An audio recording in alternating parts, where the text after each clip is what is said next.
नमस्कार, उत्तराखंड समाचार में आपका स्वागत है। मैं कंचन नेगी। सबसे पहले मुख्य समाचार। केंद्रीय ऊर्जा मंत्री आर.के. सिंह और मुख्यमंत्री पुष्कर सिंह धामी ने किया टिहरी वाटर स्पोर्ट्स कप का उद्घाटन। टिहरी में कयाकिंग और कैनोइंग खेल ट्रेनिंग अकादमी स्थापित करने की घोषणा।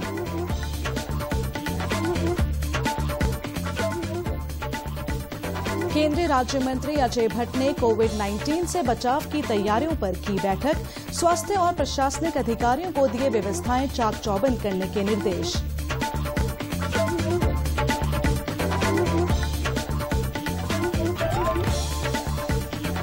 उत्तराखंड लोक सेवा आयोग ने साल 2023 के लिए जारी किया परीक्षा कैलेंडर। लगभग 5,700 रिक्त पदों पर की जाएगी भर्ती।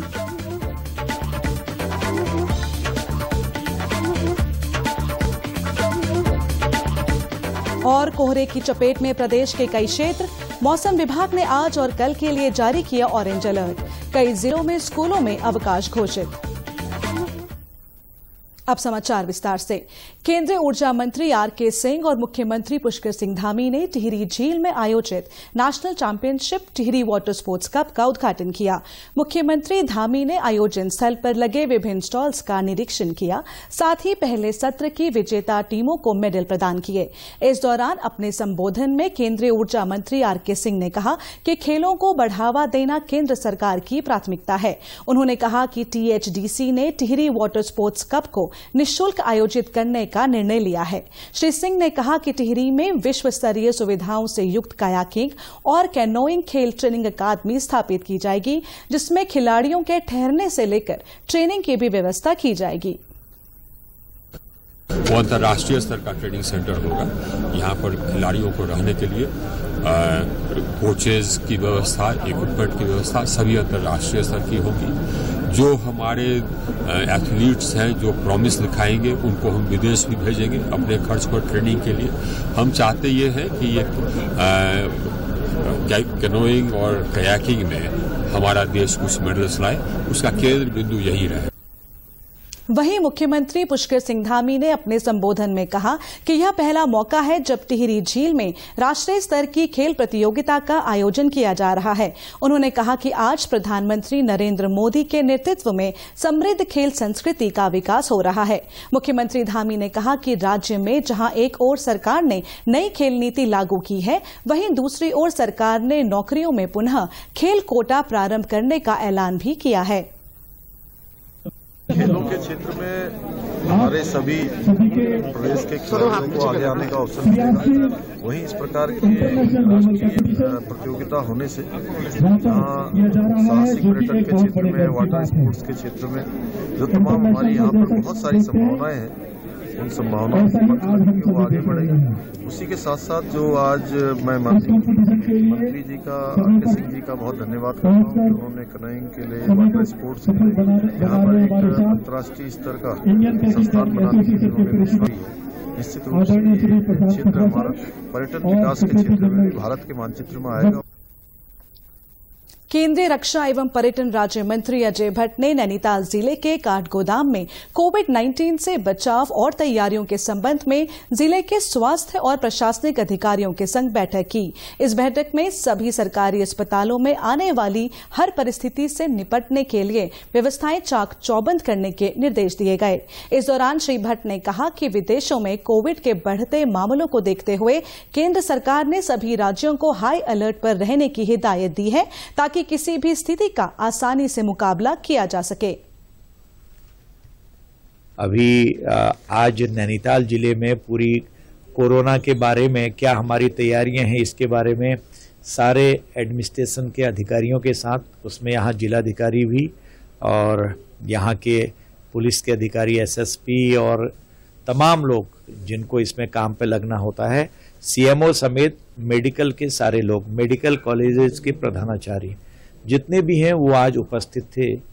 तो सबकी तैयारियों को हमने पूछा और कैसी तैयारियां चल रही हैं, क्योंकि इनकार नहीं किया जा सकता है कि कहीं पिछली तरह ही हम सबको परेशान न होना पड़े। उत्तराखंड लोक सेवा आयोग ने वर्ष 2023 के लिए परीक्षा कैलेंडर जारी कर दिया है।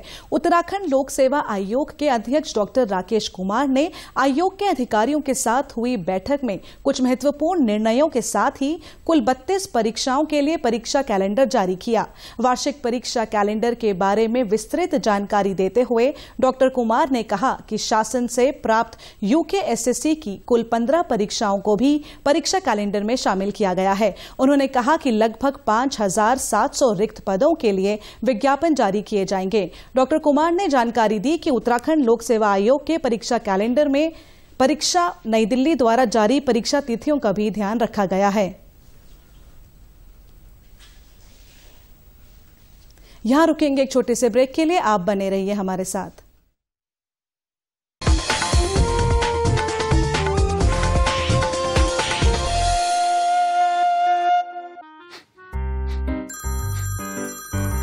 सर, आपका केवाईसी अपडेट करना है, नहीं तो अकाउंट और एटीएम कार्ड ब्लॉक हो जाएगा। सावधान सावधान, 2.5 करोड़ का इनाम मुझे। देखिए, अनजाने कॉल्स, फर्जी ईमेल्स, लिंक्स और जाली ऐप से अपना पिन, ओटीपी, पासवर्ड कभी भी किसी के साथ शेयर न करें। आप रहेंगे सावधान तो नहीं होगा नुकसान। आरबीआई कहता है, जानकार बनिए, सतर्क रहिए। आज तो पार्टी चाहिए। पहले चैंपियन के साथ सेल्फी लेंगे। आइडिया, यही करते हैं पार्टी। Pizza party. ये चल अपना कार्ड और पिन दे। मेरे कार्ड की डिटेल्स मैं खुद ही डालूंगी। आरबीआई कहता है अपना पिन, ओटीपी, सीवीवी या इंटरनेट बैंकिंग पासवर्ड किसी के साथ शेयर ना करें। ऑनलाइन बैंकिंग सिर्फ अपने कंप्यूटर, मोबाइल और सिक्योर नेटवर्क से करें। बाय गर्ल्स, कहाँ जा रही है? सुना नहीं, नो शेयरिंग। आरबीआई कहता है, जानकार बनिए, सतर्क रहिए।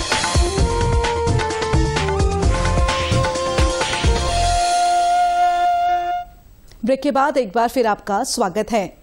मौसम विज्ञान केंद्र ने उत्तराखंड के लिए 27 दिसंबर से 31 दिसंबर तक जारी मौसम पूर्वानुमान में 28 दिसंबर के लिए ऑरेंज अलर्ट जारी किया है। इसके मद्देनजर राज्य के मैदानी क्षेत्रों, विशेषकर उधम सिंह नगर और हरिद्वार जनपदों के कुछ भागों में घने कोहरे और शीतलहर चलने की संभावना जताई गई है। मौसम के अलर्ट को देखते हुए हरिद्वार के प्रभारी जिलाधिकारी प्रतीक जैन ने छात्र छात्राओं की सुरक्षा को ध्यान में रखते हुए आदेश जारी कर 28 और 29 दिसंबर को सभी सरकारी और गैर सरकारी कक्षा 1 से 12 तक के विद्यालयों, आंगनबाड़ी और मिनी आंगनबाड़ी केंद्रों में अवकाश घोषित किया है। इसके साथ ही हरिद्वार में 30 और 31 दिसंबर को विद्यालयों का संचालन समय सुबह 10 बजे से शाम 3:30 बजे तक रहेगा।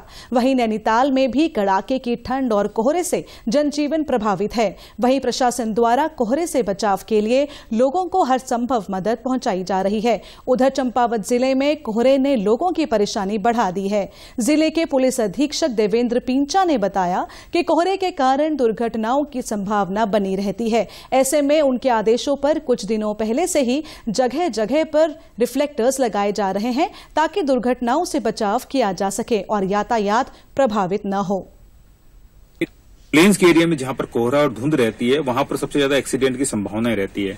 उसको ध्यान में रखते हुए करीब 10 दिन पहले से ही मैंने यहाँ पर रिफ्लेक्टर चेकिंग का और रिफ्लेक्टर लगवाने का इसमें मैंने अभियान चलाया था, जो कि अभी भी लगातार चल रहा है, ताकि रिफ्लेक्टर की वजह से कोई दिक्कत ना हो और धुंध में लोगों को विजिबिलिटी ठीक रहे। सामने से पीछे से जो गाड़ी आ रही है उसको दिखाई दे कि सामने कोई गाड़ी है। इस चीज को ध्यान में रखते हुए रिफ्लेक्टर वगैरह लगवाए जा रहे हैं। तो मेरा मानना है, हमारा प्रयास उसमें यही है कि कम से कम मतलब यहाँ पर किसी को कोई ट्रैफिक में दिक्कत ना हो और कोई इसी तरह के एक्सीडेंट समस्या कोई बात ना हो। खेल एवं युवा कल्याण मंत्री रेखा आर्या ने राजधानी देहरादून के पवेलियन मैदान में आयोजित अनुसूचित जनजाति राज्य स्तरीय ओपन पुरुष फुटबॉल प्रतियोगिता में बतौर मुख्य अतिथि प्रतिभाग किया। इस दौरान खेल मंत्री ने कहा कि बच्चों का खेल के प्रति झुकाव बेहद हर्ष की बात है। उन्होंने कहा कि सरकार आज खिलाड़ियों के लिए कई सारी योजनाएं चला रही है ताकि बच्चों को अपने खेल को निखारने में लाभ मिल सके। राज्य स्तरीय फुटबॉल प्रतियोगिता पर हमारे जो अनुसूचित जनजाति के हमारे बच्चे हैं, आज उनके मध्य में जो है फुटबॉल प्रतियोगिता निश्चित रूप से अनुसूचित जनजातीय वर्ग के बच्चों के द्वारा फुटबॉल और मैं कहूँगी खेल में अपना एक अलग सा इंटरेस्ट दिखाना और उस और आगे बढ़ना निश्चित रूप से बहुत ही मैं समझती हूँ कि सबको प्रोत्साहन मिलता है और इससे स्वाभाविक रूप से जो है खेल के प्रति सबके आकर्षण का हम सबको पता चलता है। चूँकि अनुसूचित जनजाति के बच्चे जो है काफ़ी पिछड़े हुए होते हैं, लेकिन आज की तारीख में खेल के प्रति जो जागरूकता, खेल के प्रति जो इंटरेस्ट, सरकारों के द्वारा लगातार जिस प्रकार का सहयोग और जिस प्रकार से मुख्यमंत्री खिलाड़ी उद्यमान योजना का सहयोग सबको प्राप्त हो रहा है, तो आज अभिभावक भी बच्चों से कह रहे हैं कि आप खेलिए और आगे बढ़िए। और आज सभी फुटबॉल प्रेमी यहाँ पर हैं, तो मैं मानती हूँ कि बहुत अच्छा है खेल के दृष्टिकोण से। जोशीमठ में भू धंसाव से प्रभावित क्षेत्र का जिलाधिकारी हिमांशु खुराना ने निरीक्षण किया। इस दौरान उन्होंने मौके पर मौजूद सिंचाई विभाग के अधिकारियों को जोशीमठ में ड्रेनेज प्लान के लिए जल्द डीपीआर तैयार करने और सुरक्षात्मक कार्य शुरू करने के निर्देश दिए। साथ ही मारवाड़ी पुल से विष्णु प्रयाग तक करीब 1.5 किलोमीटर क्षेत्र में अलकनंदा नदी से हो रहे भू कटाव की रोकथाम के लिए सुरक्षा दीवार के निर्माण के भी निर्देश दिए। वहीं भू धंसाव की जद में आने वाली क्षेत्र की कुछ इमारतों का संचालन सुरक्षा की दृष्टि से अगले आदेशों तक के लिए बंद कर दिया गया है। जोशीमठ में जो पिछले कुछ दिनों से, कुछ टाइम से जो लगातार भू धंसाव की कंप्लेंट्स आ रही थी, तो उसमें हमने जो मकान हैं जो इसकी जद में आ रहे हैं, तो उनका स्थलीय निरीक्षण इरिगेशन और भूवैज्ञानिक की टीम के साथ किया। और इसको देखते हुए जो भी इसके कारण है, चाहे वो बताया जा रहा है जैसे कि एक ड्रेनेज सिस्टम की कमी हो या जो अगर अन्य कारणों से जो भी भू धंसाव हो रहा है, या जो नीचे अलकनंदा नदी में जो मारवाड़ी की तरफ जो भू कटाव हो रहा है, तो उसको देखते हुए विभाग को हमने प्रस्ताव बनाने के निर्देश दिए। और साथ ही साथ जो जहाँ पर दरारें ज़्यादा आ गई हैं और रिस्की है, तो उसके लिए इमीडिएट क्या सॉल्यूशंस किए जा सकते हैं, ये भी संबंधित डिपार्टमेंट से तत्काल प्रस्ताव मांगे गए हैं ताकि जल्द से जल्द काम शुरू किया जा सके। और कुछ अगर ऐसे निर्माण हैं जो इमीडिएटली किसी की लाइफ को रिस्क बनते हैं, तो उसके लिए हम केस टू केस बेसिस पर उसको अग्रिम आदेशों तक उसका संचालन रोकने की भी हम कार्रवाई। वहीं स्थानीय लोगों का कहना है कि क्षेत्र में पानी की निकासी और भू धंसाव की जद में आ रही इमारतों पर जल्द से जल्द कार्रवाई की जाए।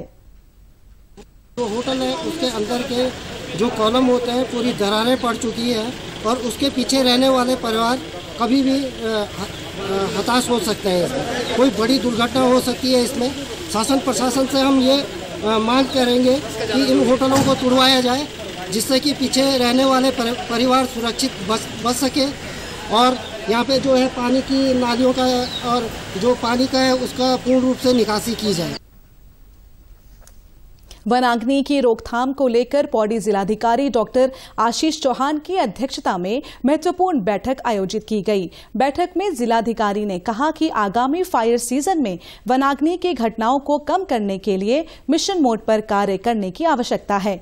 उन्होंने कहा कि वन्य जीव, जंतु और वनस्पतियों की सुरक्षा से जुड़े इस महत्वपूर्ण कार्य में अधिकारियों की सक्रियता के साथ साथ जन सहभागिता भी आवश्यक है। उन्होंने वन विभाग, पुलिस महकमे और आपदा कंट्रोल रूम में आपसी समन्वय को बेहतर करने के लिए संबंधित अधिकारियों को आवश्यक निर्देश दिए हैं। साथ ही अधिकारियों को निर्देश दिए कि आगामी फायर सीजन में जीरो कैजुअलिटी के साथ आग लगने की घटनाओं पर काबू पाने के लिए युद्ध स्तर पर कार्य करें। साथ ही जिलाधिकारी ने वनाग्नि की रोकथाम के लिए संवेदनशील स्थलों की सूची तैयार करने, पर्याप्त मैन पावर की सूची और संसाधनों की स्थिति संबंधी सूची को अपडेट रखने के निर्देश दिए हैं। इसके साथ ही वनाग्नि की रोकथाम को लेकर विद्यालयों में जागरूकता कार्यक्रमों के आयोजन के लिए मुख्य शिक्षा अधिकारी को भी निर्देशित किया गया है। रुद्रप्रयाग में जिलाधिकारी मयूर दीक्षित ने सड़क सुरक्षा समिति की बैठक कर संबंधित अधिकारियों को दिशा निर्देश दिए। इस दौरान उन्होंने सड़क दुर्घटनाओं को नियंत्रित करने के लिए संबंधित विभागीय अधिकारियों को सड़क सुरक्षा नियमों को सभी से कड़ाई से अनुपालन कराने के निर्देश दिए। जिलाधिकारी ने परिवहन, राजस्व और पुलिस के अधिकारियों को निर्देशित कर सभी को समय समय पर संयुक्त निरीक्षण करते हुए चेकिंग अभियान चलाने को कहा। साथ ही शराब पीकर वाहन चलाने, तेज रफ्तार या बिना हेलमेट और बिना सीट बेल्ट के साथ ही ओवरलोडिंग करने पर वाहन चलाने वालों के विरुद्ध आवश्यक कार्रवाई सुनिश्चित की जाने की बात कही। इसके साथ ही उन्होंने संबंधित अधिकारियों को दुर्घटनाग्रस्त संभावित क्षेत्रों को चिन्हित करते हुए वहां पर जो भी आवश्यक कार्रवाई और कार्य किए जाने हैं वह समय से पूरा करने के निर्देश भी दिए। बागेश्वर में युवा कल्याण विभाग द्वारा आयोजित 1 दिवसीय युवा महोत्सव रंगारंग सांस्कृतिक कार्यक्रमों के साथ संपन्न हुआ। प्रतियोगिता में 3 विकास खंडों की 15 टीमों ने विभिन्न प्रतिस्पर्धाओं में प्रतिभाग किया। प्रतियोगिता का शुभारंभ जिला पंचायत अध्यक्ष बसंती देवी ने किया था। युवा महोत्सव का जनपद स्तरीय आयोजन किया गया है। इसमें कल तीनों विकास खंड में भी ये महोत्सव रखा गया था। वहाँ पर लोक संस्कृति, शास्त्रीय संगीत, शास्त्रीय वादन और अनेकों कार्यक्रम थे।